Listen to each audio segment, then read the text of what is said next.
კონტრაქტები ქონდა 1 აპრილამდე. შეგვიწყვიტა ეს კონტრაქტი 24 თებერვალს. კომპენსაციაზე უარს ამბობენ არ გიხდიან. 3 თვის დავალიანება გვაქვს ასაღები. ნორმალურ პასუხს არავინ არ გვაძლევს, რომ ეს ხელფასი როდის იქნება, კომპენსაციას მოგცემენ თუ არა, ესე იგი უარს გვეუბნებიან.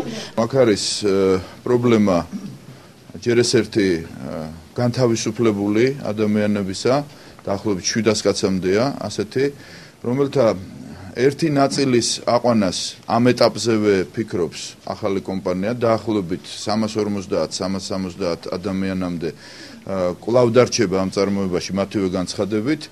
მეორე, აქ არის პრობლემა 3 თვის ანაზღაურებისა, რომელიც შემსყიდველმა კომპანიამ ჩემთან საუბრის დროს მისმა ხელმძღვანელებმა განაცხადეს, რომ ისინი დაფარავენ ამ დავალიანებას არაუგვიანეს მარტისთვისა. ჩვენმა კომპანიამ შეიძინა თბილსრესის კონება გაკოტრების რეჟიმში, რაც გულისხმობს უშუალოდ ქონების შეძენას და მას არ გაყვარა იმე ფინანსური დავალიანება. მიუხედავად ამისა, ჩვენ შევდივართ ამ ადამიანთა მდგომარეობაში, ვინც აქ მუშაობდა და დაუყოვნებლივ უსტუმრებთ ჩვენამდე დაგროვილ 3 თვის სახელფასო დავალიანებას. ეს მათთვის ცნობილი იყო, ეს ასევე ცნობილი იყო გაკოტრების მმართველისთვის, ასე რომ რაიმე აღმოჩენა და სიახლე აქ არაფერია, რასაც ჩვენ ვამბობთ. უბრალოდ პროცედურული საკითხებისთვის ჩვენ გვჭირდება დაახლოებით 1 კვირა იმისთვის, რომ ეს პროცესი დაიწყოს.